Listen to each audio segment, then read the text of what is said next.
Piss and Vinegar day 128. So ab day. Normally this is, my cardio functional training day. But now that I'm cutting weight, I'm going from doing one high intensity cardio session a week just to maintain heart health to doing basically high intensity cardio 4, 5, 6 times a week on my bike to offset my calorie demand. So I did a bit of boxing today just because, a little bit extra cardio and I actually enjoy boxing. But the problem is with boxing, my shoulders are fucked up, but especially my left shoulder. So after throwing, 5, 10 minutes worth of jabs and left arm punches like left hook, left uppercuts, left jabs, or just holding my arm up, engaging the anterior delt, my bursitis or tendonitis or whatever the fuck it is, or maybe even bicep tendonitis at the, acromion attachment, it just starts to really play up, and I just, I can push through it, but it's just not enjoyable. Like, I enjoy boxing, but I can't enjoy it anymore because this fucking, debilitating pain that stops me from really being able to throw the punches with much power, and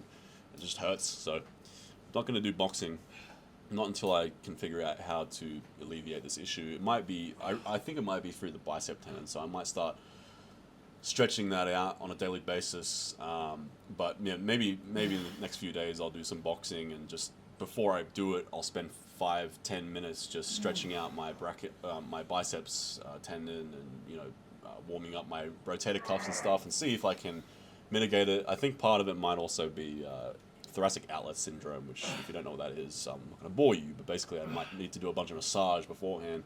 But yeah, it's a shame because I really enjoy boxing, and I was even considering getting a boxing coach that lives up here just to do pad work and stuff. Not necessarily spar, but just generally just work on my abilities, because I'm not the worst at boxing, but I've picked up plenty of bad habits by being self-taught. So if I can fix that up, I might even get a boxing coach once a week just to fine-tune my shit. But yeah, that's all good.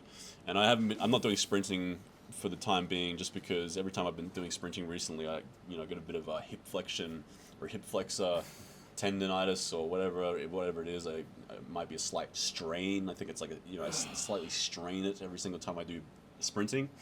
So yeah, I didn't really want to do sprinting today because it's super hot, and I don't really need to do sprinting. I don't really need to do boxing, because these are just fun things that I want to improve upon whilst also improving my cardiovascular health. But now that I'm doing high intensity bike pretty much every single day, I don't necessarily need to do any of those things. It's just more of a luxury that I don't have on either end, because I'm all physically fucked up because I'm an old man.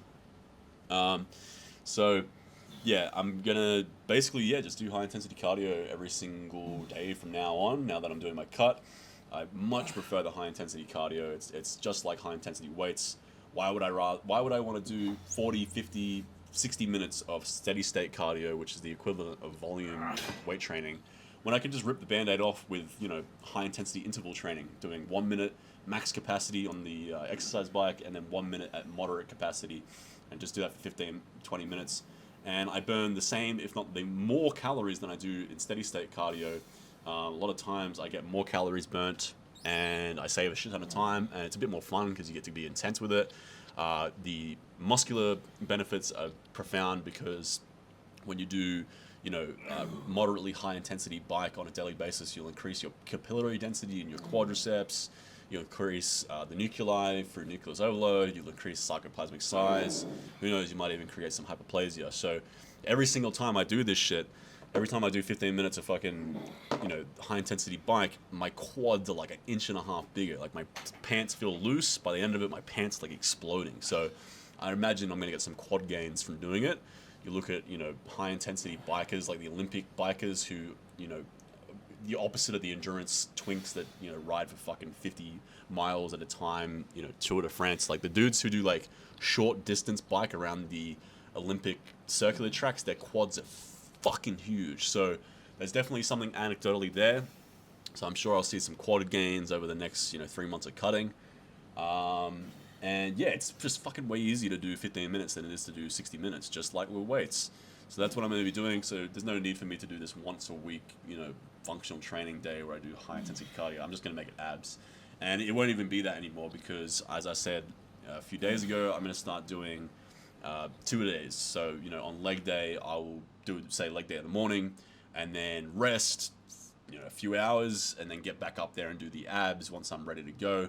That way I can get a few days off training on a weekly basis in order to give my central nervous system more rest, which might, result in better strength gains and muscle gains. So the abs won't even be like their own day anymore. It'll be a separate, it'll be part of my 2 a day on the leg day. I won't do it at the end of legs because you can't train your abs with high intensity or any intensity at all if you've just done a fuck off leg day. That's what I used to do back in the day. I would train legs, volume legs, albeit too. So fucking 2 hours a leg day, and then I would try and do some meaningful ab work after that. Good fucking luck. These people neglect their abs because of this. They'll try and throw it in at the end of the workout, like people try to throw traps in at the end of a shoulder day. It's good luck, man. You're not going to be able to train those traps with intensity, those abs with intensity, those forearms with intensity, those accessory muscles. So I'll train the legs, take a few hours off, let my intensity recuperate, come back up and do the abs. And the abs are super important. If you're not training your abs, especially for a bulk, you're massively fucking up. The bulking is when you gain most of your muscle mass. It's not, people always want to train their abs through their cut, not realizing that when you're cutting, you don't build that much muscle. It's not like you miraculously build all this fucking muscle in your abs when you're cutting weight, unlike the rest of your body. No, you build your abs through the bulk, just like everything else. So train your abs during the bulk, if not harder through the bulk, so that you can reveal them quicker through the weight cut. So, yeah, that's it for today. No cardio, just the abs. Did a bit of boxing, recorded it, but it was fucked up because my shoulders are all fucked up. So, see you guys for more Piss and Vinegar. Bye bye.